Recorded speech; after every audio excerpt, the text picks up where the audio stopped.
सुबह साथियों, आज हम पढ़ने जा रहे हैं स्पर्श भाग 2 कक्षा 10 सीबीएसई का पाठ आप कहाँ दूसरे के दुख से दुखी होने वाले। निदा फाजली साहब ने बहुत ही सुंदर लिखा है। मिट्टी से मिट्टी मिले खो के सभी निशान, किसमें कितना कौन है कैसे हो पहचान। क्या पहचान है कि ईश्वर का नूर जब सब में ही एक समान माना गया है, तो मरने के बाद जब ये शरीर मिट्टी हो जाएगा तो आप पहचानोगे कि वो मिट्टी शेर की है, कुत्ते की है या इंसान की है। आइए इसी पर विवेचना करते हैं, जो कि पाठ का जो है केंद्रीय भाव है, सेंट्रलाइजेशन है, कि सभी जीवों को हम समान समझें।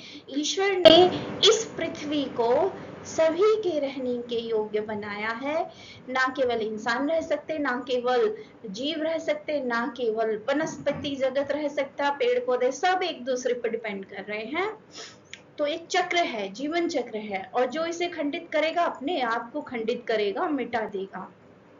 ठीक है, तो इस पाठ से 5 या 6 अंक के प्रश्न पूछे जाएंगे बोर्ड में। आप चाहे तो अभी उन्हें पक्के कर सकते हैं। ध्यान से देखिएगा, बहुत ही इंटरेस्टिंग वीडियो है। आगे बढ़ने से पहले आपको बता दूं, अगली वीडियो की सूचना के लिए बेल आइकन दबाकर प्रेस करें और ऑल पर सिलेक्ट करें, ताकि सूचना अगली वीडियो की अपने आप मिल जाएगी। वीणावर्णी चैनल पर एक्सप्लेनर और क्वेश्चन आंसर की 2 तरह की हर चैप्टर की वीडियो मौजूद हैं। कक्षा 8, 9, 10, इसके बाद 7वीं पे काम करूंगी मल्हार पर। 8वीं के मल्हार के चैप्टर आने शुरू हो गए हैं, तो आप फायदा उठाइए और हर तरह के विद्यार्थियों के लिए यह रोचक है। तो बताइए, प्रकृति हमें कितना कुछ देती है। आप प्रकृति को क्या दे सकते हैं, क्या दे सकते हैं आप? हम तो लेते ही लेते हैं ना, अन्न, जल, हवा, धूप सब ले रहे हैं, और हम क्या दे रहे हैं? प्रदूषण। सोचो इस बारे में। कोविड-19 फैलने का मुख्य कारण क्या था? यही था, प्रदूषण। जीवन कैसे घरों में सिमटने लगा है, डब्बे जैसे छोटे छोटे, महानगरों में तो खास तौर पर। तो वहां पे प्रदूषण की मोटर वाहन का धुआं और घनी आबादी होना ही है। तो बच्चों, क्या आपके आसपास ऐसे लोग रहते हैं जो जीव जंतुओं के साथ बुरा व्यवहार करते हैं?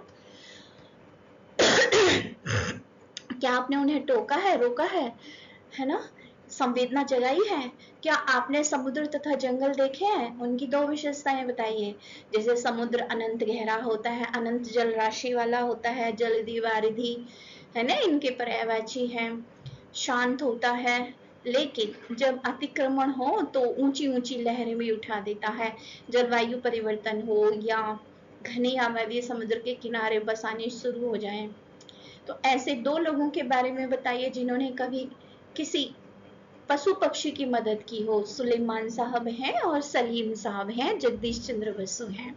इन्होंने पशु पक्षियों के लिए खास तौर पे काम किया है, और आप रिसर्च करके मुझे बताएंगे, कमेंट बॉक्स में लिख दीजिएगा। मनुष्य की स्वभावगत विशेषताएं बताइए। एक तो स्वभाव की विशेषता कि वह सामाजिक, अकेले नहीं रह सकता, झुंड में रहना पसंद करता है, तभी तो घर, मोहल्ले, समाज है, परिवार बनाता है मनुष्य, क्योंकि अकेले नहीं रह सकता। अब तक पृथ्वी पर कितनी प्रजातियां विलुप्त हो चुकी हैं। देखिए, पांडा वगैरह बहुत से ऐसे हैं, जैसे सॉरी, डायनासोर वगैरह, कई प्रजातियां विलुप्त हो चुकी हैं। तो जल, जंगले और जमीन है जीने की आस, खत्म हुए जो ये सभी, मिले कहाँ फिर सांस। अब ये कितना अच्छा मेरा लिखा हुआ दोहा है ना, जो आपको सार समझा देता है इस पाठ का, कि जल है, जंगले हैं और जमीन है। ये है तो हम हैं, जल है तो कल है।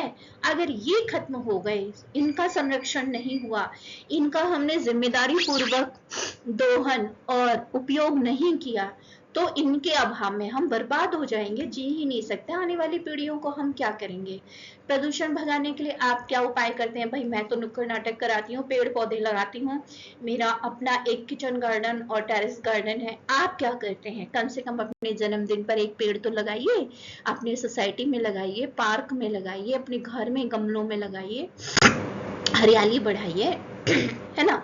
तो दुनिया को रहबरों की आवश्यकता, रहबर किसे कहते हैं, या शिकारियों की। रहबर जैसे गौतम बुद्ध था और देवदत्त जैसे शिकारी था, आपने पढ़ी है कविता, है ना। तो रहबर कहते हैं बचाने वाले को, दयालु करुणावान को। तो आप क्या सोचते हैं, आपका नजरिया क्या है, इस पृथ्वी को शिकारियों की, जीव जंतुओं को मार के खाने वाले की जरूरत है, मांसाहारियों की, या शाकाहारियों को, है ना, करुणावान शाकाहारियों की जरूरत है। मेरी नजर में तो शाकाहारी, जो जीव जंतुओं को खाते हैं उनकी भी तो माँ होती है ना। सोचिए इस बारे में, ये हमारे वफादार भी होते हैं, है ना।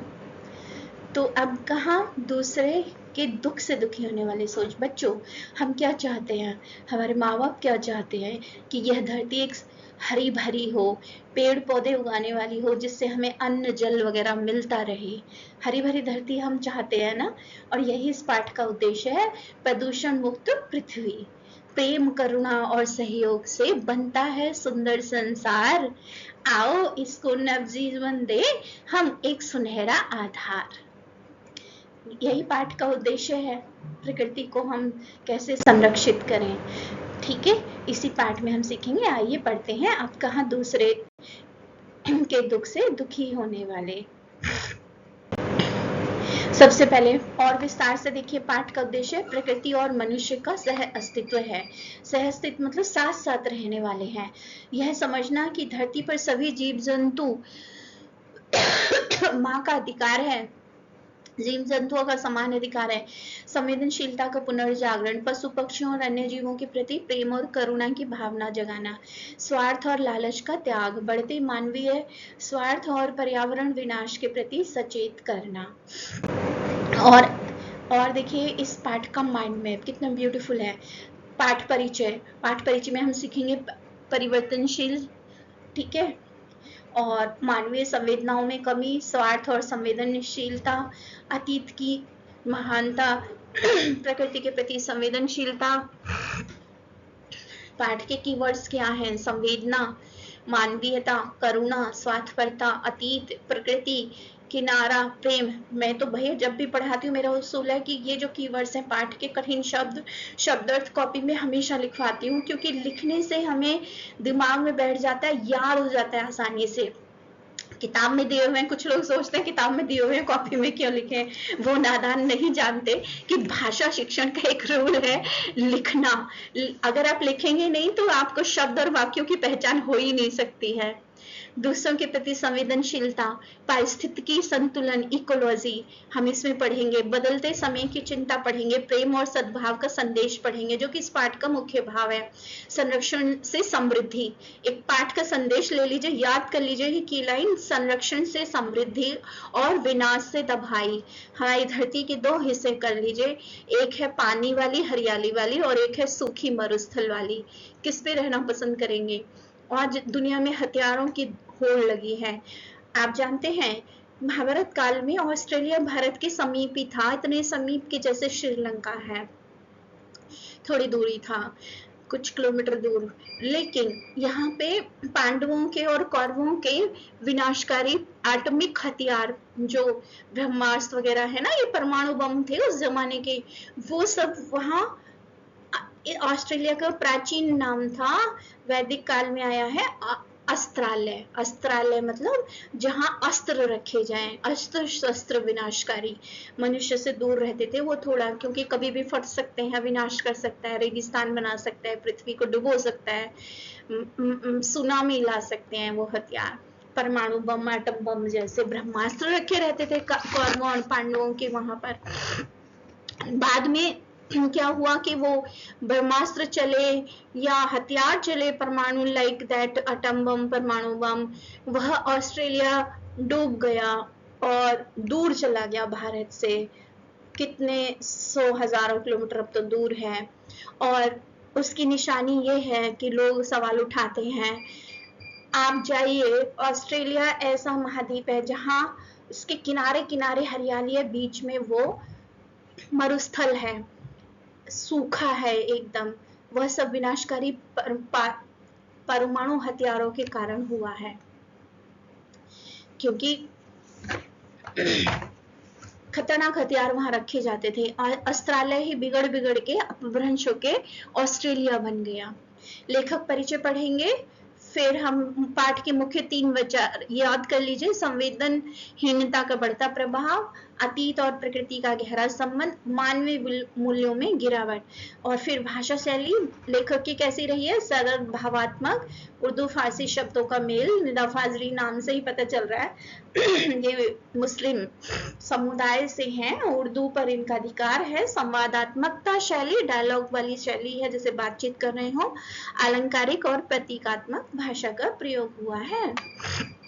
फिर इनके भी पॉइंट्स दिए हुए हैं, पाठ के मुख्य 3 विचार। अगर आप ये याद कर लेते हैं, समझिए आपका 90% चैप्टर याद हो जाता है अगर आप ये माइंड में अच्छे से दिमाग में 2-3 बार एकाग्र मन से पढ़ लेते हैं तो।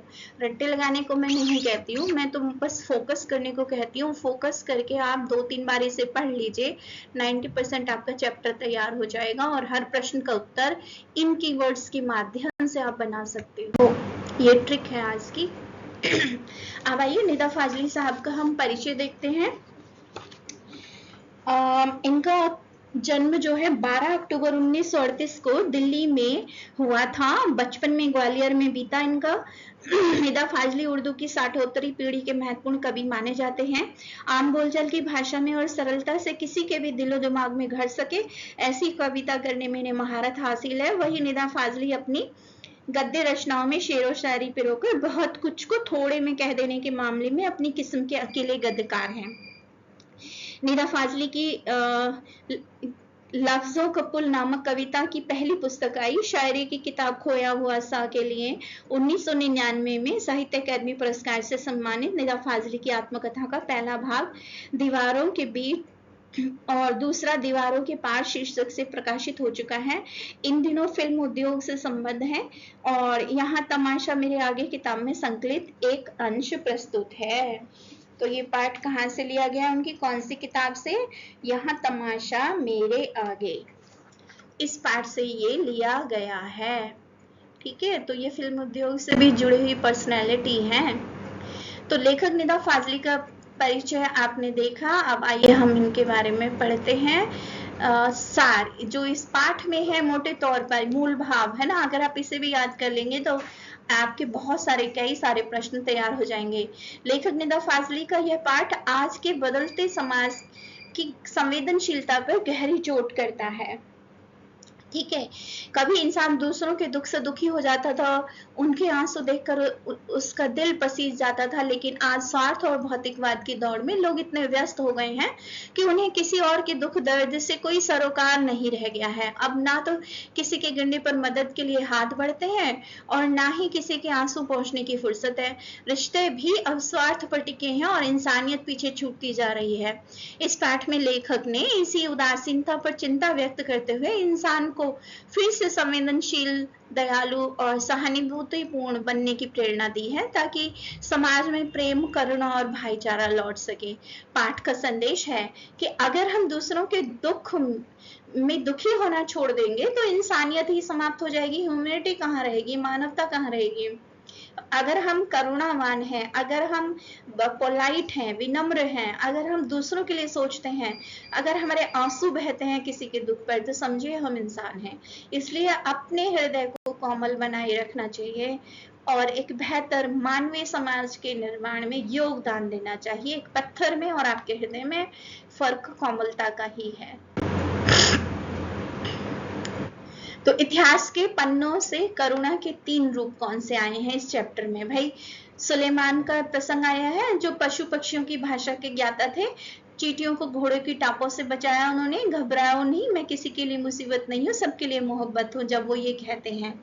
और शेख हयाज के पिता का एक उदाहरण आया है और दृष्टांत अलंकार है यहाँ इस पाठ में। एक काले चींटे को वहां पर रेंगता देखकर भोजन छोड़ दिया और वापस उसे कुएं की जगह पर वो छोड़ने के लिए चल दिए। उस बेघर चींटे को वापस कुएं पर घर छोड़ने गए एक बेघर को घर पहुंचाने, मतलब इतना कोमल हृदय था उनका। पैगंबर नूह लश्कर का क्या जिक्र आया है। एक घायल कुत्ते को दुत्कारने पर कुत्ते ने जवाब दिया, ना मैं अपनी मर्जी से कुत्ता हूँ और ना तुम अपनी पसंद से इंसान। इस बात पर नूह जीवन भर मुद्दत तक रोते रहे। कि उन्होंने कुत्ते को दुत्कार दिया बिना बात। लालच बनाम प्रकृति का संतुलन इस पाठ में कैसे दिखाया गया है। धरती बट गई, पहले पूरा संसार एक परिवार था, अब दीवारों में बट गया है। ये मैं आप पाठ की लाइन आपको बता रही हूँ, सार रूप में समझा रही हूँ। सिकुड़ता जीवन, बड़े आंगन वाले घरों की जगह अब छोटे डिब्बे जैसे घरों ने ले ली है।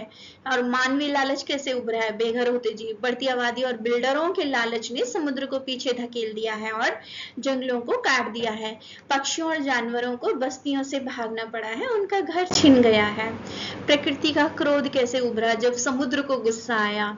ठीक है, दबाव, प्रेशर बढ़ता है ना, बिल्डरों द्वारा लगातार समुद्र को पीछे धकेलना। समुद्र ने पहले सिकुड़ा, समुद्र फिर उकड़ू बैठा और फिर खड़ा हो गया। विनाश, डिस्ट्रैक्शन, बच्चों जब हिमनद होते हैं ना, ग्लेशियर होते हैं, गर्मी से जब वो पिघलते हैं तो समुद्र का जल स्तर बढ़ जाता है। अब समुद्र के किनारे पर हम भराव करके मिट्टी का, पत्थरों का और वहां पे घर बना लेंगे, जो समुद्र को स्पेस नहीं मिलेगा ना, वो जो पानी पीछे से बहकर आ रहा है, नदियों से पानी आ रहा है, तो समुद्र का आकार अगर सिकोड़ोगे तो फिर वो विस्फोट होगा, सुनामी आएगी। तो यही हुआ eruption, जो जितना बड़ा होता है उसे उतना ही कम गुस्सा आता है, पर आता है तो रोकना मुश्किल होता है। किसके संदर्भ में कहा लेखक ने, समुद्र के संदर्भ में, क्योंकि समुद्र बहुत विशाल है, अनंत है, अनंत गहराई है उसकी, ऊपर से शांत दिखता है, अंदर ही अंदर उसमें भी लावा होता है। अगर उस स्पेस ना मिले उसे फैलने को, तब वो फिर अपना विकराल रूप दिखाता है सुनामी के रूप में, बड़ी बड़ी लहरों के रूप में। डिस्ट्रैक्शन हो जाता है ना उसका भी। एक रात समुद्र ने अपनी लहरों को दौड़ते 3 बड़े जहाजों को बच्चों की गेंद की तरह 3 दिशाओं में फेंक दिया। देखो कैसे फेंका, एक जो है कहाँ गिरा, गेट पे ऑफ इंडिया पर, एक वर्ली के किनारे पे और एक सी बीच पर। तो ये देखिए, ये बुरी तरह से ये गिराया गया। तीनों रूप, समुद्र ने तीनों जहाजों को गेंद की तरह उछाल के फेंक दिया। पानी में भी बहुत पावर होती, super power, hydrochloric electrified power होती है पानी में भी। समुद्र ने तीनों जहाजों को गेंद की तरह फेंका, दूसरा बांद्रा के कार्टर रोड पे गिरा, तीसरा गेटवे ऑफ इंडिया पर टूट फूट गया। तो 2 दौर दिखाए इस पाठ में, 2 दृष्टियां, ग्वालियर से बरसोवा तक। लेखक पहले ग्वालियर में रहते थे, जहां उनकी माँ है संवेदनशीलता का प्रतीक। क्या सीख देती है, सूरज ढले पेड़ से पत्ते मत तोड़ो, मतलब बचपन की वो यादें ताजा करते हैं। कबूतरों को मत सताओ, बिल्ली ने एक अंडा तोड़ा, एक बार का प्रसंग दिखाया, माँ ने दूसरा बचाने की कोशिश की पर वह गिर गया। प्रायश्चित में दुखी से रोती रही और खुदा से माफी मांगने के लिए पूरा 1 दिन का रोजा रखा लेखक की माँ ने, कि उन्हें क्षमा करे, उनकी गलती से कबूतर का अंडा टूट गया, घोंसला बिखर गया। लेखक की पत्नी आधुनिक युग की व्यवहारिकता है। स्थिति, वर्सोवा के फ्लैट में कबूतरों ने डेरा डाल दिया, जिससे घर में परेशानी होने लगी। कबूतरों के कारण किताबें और सामान गिरने लगे। तंग आकर पत्नी ने जाली लगा दी, बच्चों को बाहर कर दिया और खिड़की हमेशा के लिए बंद कर दी। तो एक तरफ उनकी माँ का व्यवहार दिखाया है और दूसरी तरफ उनकी पत्नी का व्यवहार दिखाया है। आज हम क्या सोचते हैं शहरों के लिए, पशु पक्षियों को लेकर, राइट। ये लेखक की माँ का दिखाया है। माँ के नियम क्या थे, सूरज ढले पेड़ों से पत्ते मत तोड़ो, दिया बत्ती के वक्त फूल मत तोड़ो, दरिया पर जाओ तो उसे सलाम करो। दरिया वैसे नदी को भी कहते हैं, लेकिन उर्दू में दरिया समुद्र को कहते हैं। कबूतरों और मुर्गों को मत सताओ, राइट। अब आइए देखते हैं एमसीक्यूज। सुलेमान किन की भाषा जानते थे, पशु पक्षियों की। पैगंबर नूह को उम्र भर रोने का क्या कारण था, एक कुत्ते को दुत्कारने का पछतावा। समुद्र ने गुस्से में आकर कितने जहाजों को फेंका, 3। पहले लोग कैसे घरों में रहते थे, बड़े बड़े दालान और आंगनों वाले। लेखक की माँ अंडा फूटने पर क्या करती थी, रोजा रखती और माफी मांगती खुदा से। आप कहा दूसरे के दुख से दुख होने वाले पाठ के लेखक, निदा फाजली। लेखक के अनुसार आज के लोग किस भावना से दूर होते जा रहे हैं, करुणा और सहानुभूति। लेखक बचपन में किस दुख से दुखी हो जाता था, पड़ोसियों और आसपास के लोगों से। पाठ की किस सामाजिक समस्या की ओर संकेत किया गया है, स्वार्थपरता, सेल्फिशनेस। लेखक के अनुसार पहले मोहल्लों में कैसा वातावरण होता था, अपनत्व और सहयोग का।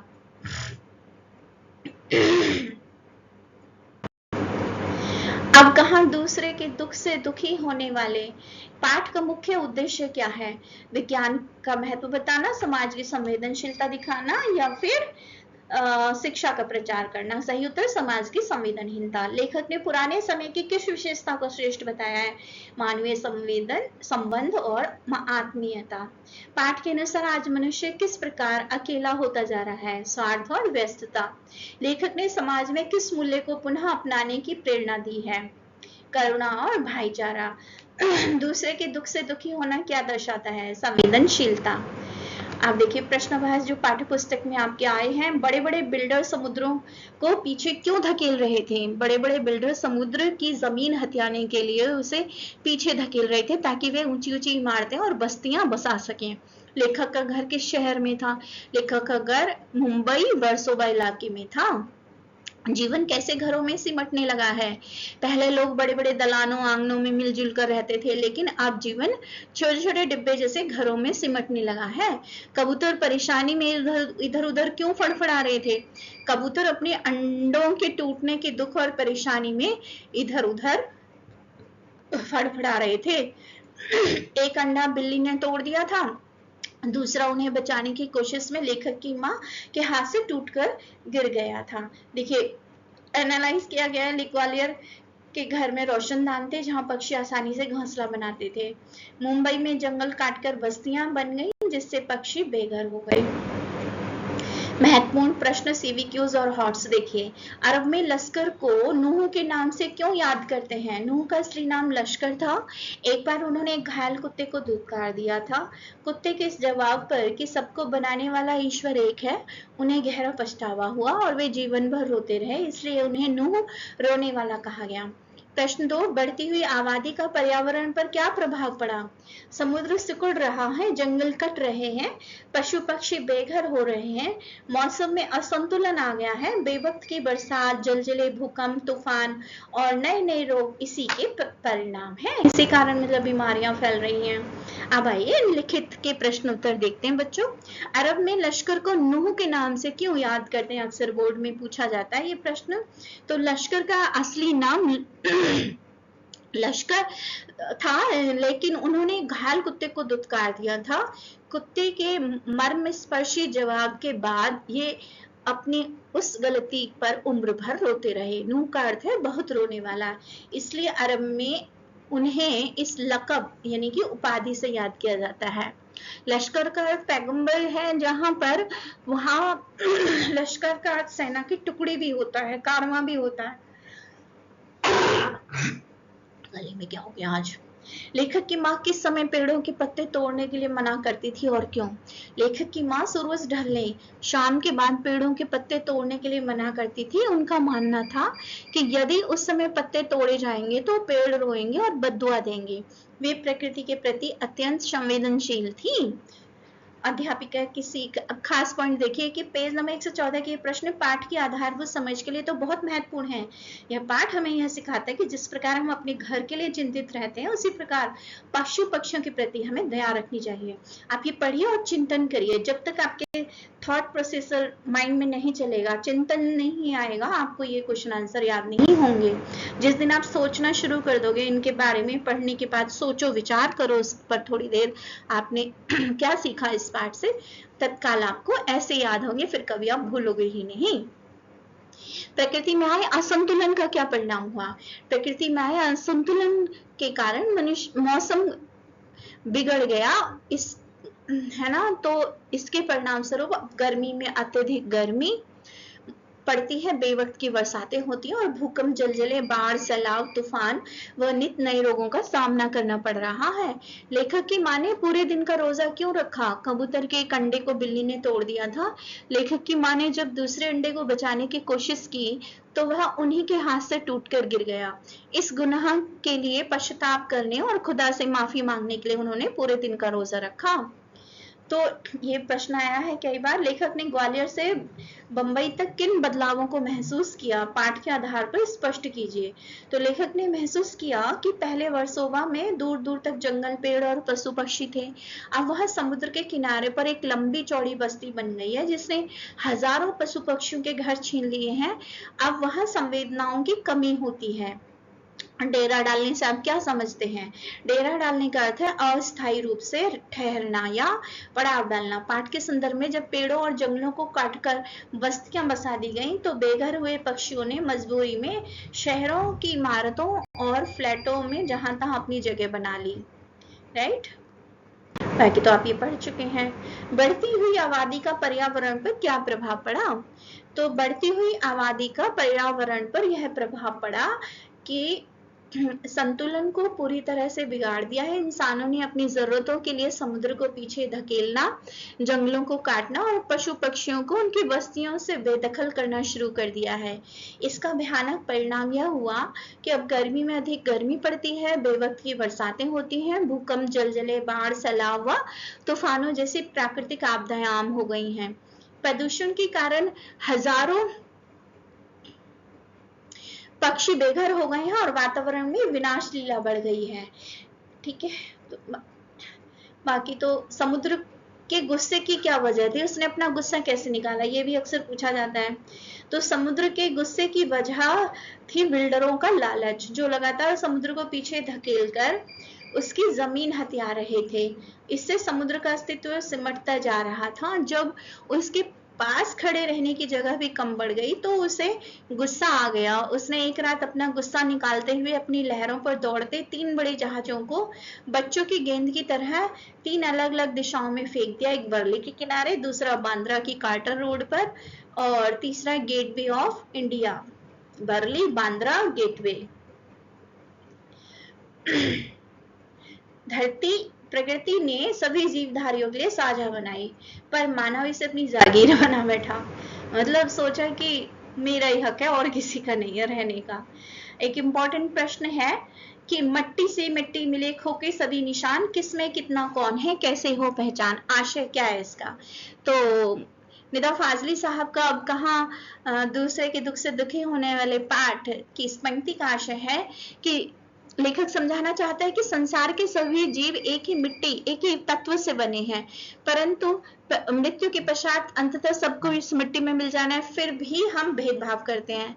जब सब मिट्टी में मिल जाते हैं तो उनकी व्यक्तिगत पहचान, ऊंच नीच के निशान सब समाप्त हो जाते हैं। उस समय यह पहचानना नामुमकिन हो जाता है कौन किसका हिस्सा है। अतः मनुष्य को अहंकार छोड़कर सभी जीवों के साथ समानता का व्यवहार करना चाहिए। ये बहुत इंपॉर्टेंट प्रश्न है, स्लाइड के सभी ध्यान से पढ़ो। नेचर की सहन शक्ति की एक सीमा होती है। नेचर के गुस्से का एक नमूना कुछ साल पहले मुंबई में देखने को मिला था। इसका क्या आशय है?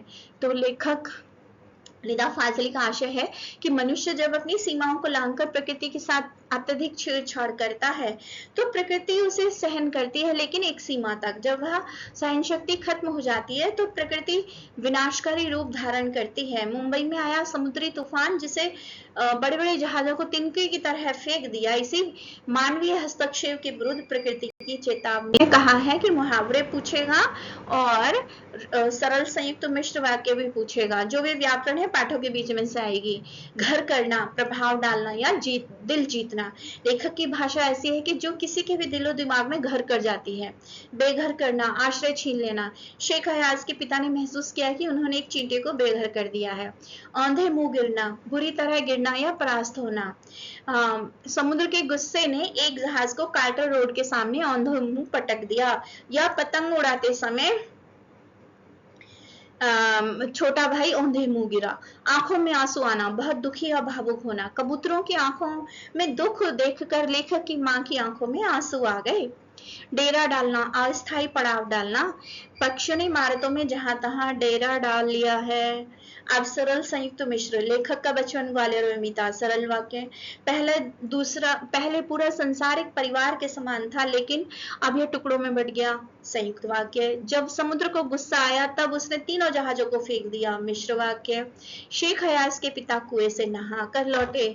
सरल वाक्य है। अब आप इन्हें हल करिए। सूरज ढलने पर पेड़ के पत्ते मत तोड़ो, मिश्र वाक्य में कैसे बदल सकते हैं? तो जब सूरज ढल जाए तब पेड़ के पत्ते मत तोड़ो। बिल्ली ने उछलकर अंडा तोड़ दिया। संयुक्त वाक्य कैसे बना सकते हैं? बिल्ली उछली और उसने अंडा तोड़ दिया। जैसे ही उन्होंने रोटी का कौर तोड़ा, उनकी नजर बाजू पर पड़ी। सरल वाक्य में कैसे बदलेंगे? रोटी का कौर तोड़ते ही उनकी नजर बाजू पर पड़ी। परीक्षा में संयुक्त वाक्य के पहचान और, लेकिन, पर, इसलिए जैसे शब्दों से करें, और मिश्र वाक्य में जब, तब, क्योंकि, जो, वह, कि जैसे शब्दों पर ध्यान दें। ये आज के टिप्स है। आगे बढ़ते हैं। केस आधारित प्रश्न है, पढ़िए आप इन्हें। पीपीटी लंबी हो जाएगी, मैं सारे पढ़ूंगी तो बहुत लंबी पीपीटी हो जाएगी। आप पढ़िए और समझिए। फिर हाई ऑर्डर के प्रश्न हैं। यदि समाज के लोग एक दूसरे के दुख को समझना बंद कर दे तो उसका सामाजिक जीवन पर क्या प्रभाव पड़ेगा। तो भाई समाज में प्रेम, सहयोग, भाईचारा समाप्त होने लगेगा। लोग अकेलेपन और असुरक्षा का अनुभव करेंगे। मानवीय संबंध कमजोर हो जाएंगे। बाकी आप इलाबोरेट खुद करिए।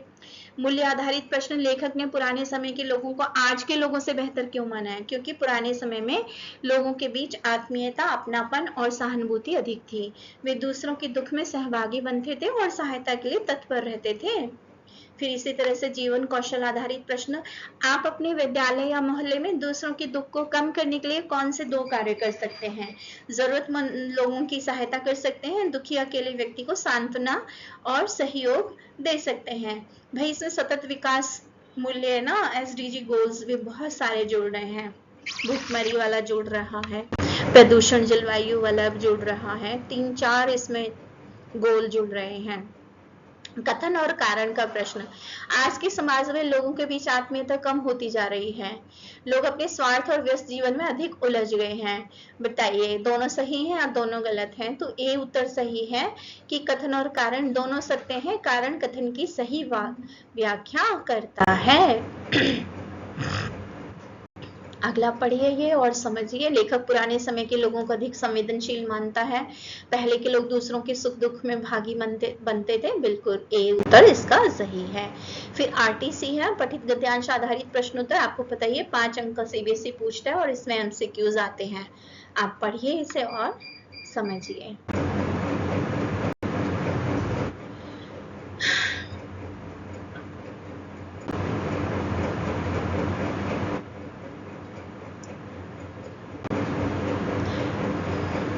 डेरा डालना, आंखों में आंसू आना, ये 2 मुख्य मुहावरे हैं इस पाठ के।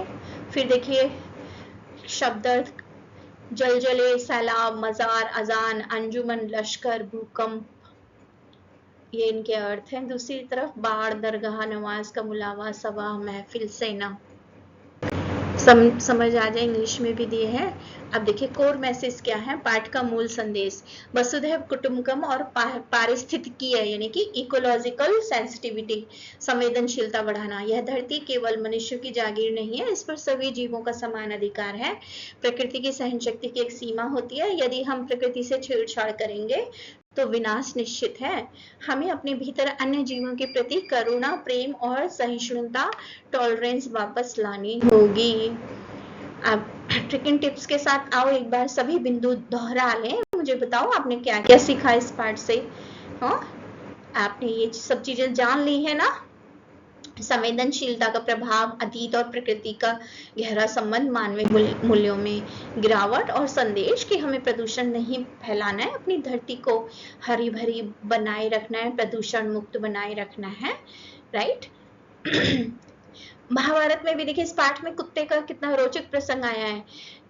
सभी जीवों पे दया, युधिष्ठिर भी कुत्ते को पालते थे, उसे अपने साथ रखते थे और उनके इतना वफादार था कि युधिष्ठिर का जो अंत तक साथ निभाता नजर आता है वह भी प्रतीकात्मक रूप में कुत्ता ही था। सब साथ छोड़ते गए तो केवल एक वही उनके एकांत को शांत कर रहा था, मतलब लास्ट तक गया था वो।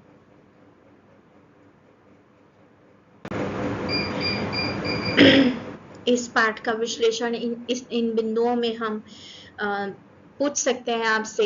किसने कहा मैं सबके लिए मोहब्बत हूँ? एक जीव को घर पहुंचाने का जो ख्याल था किसको आया? नूह क्यों उम्र भर रोते रहे? अतीत और वर्तमान की चुनौतियां क्या इस पाठ में उभर के आई हैं? अतीत और वर्तमान कैसे उभर के आया है? आप समझिए, इस माइंड मैप को पढ़िए और समझिए। ये पूरे पाठ का विश्लेषण है, सार है संक्षेप में। तो एक सवाल आपके लिए है कि क्या सुलेमान या नूह जैसी गहरी संवेदना फिर कभी लौट कर आएगी? इस पर विचार करिए, सोचिए। हम धरती को क्या दे रहे हैं? सिर्फ ले ही ले रहे हैं? हम खुशहाल धरती चाहते हैं ना, तो हमें सबको खुशहाल करना होगा। अपने से पहले दूसरों के बारे में सोचिए, फिर आपका दिल भी खुश रहेगा, धरती भी खुश रहेगी, सब जीव खुश रहेंगे। धन्यवाद। प्लीज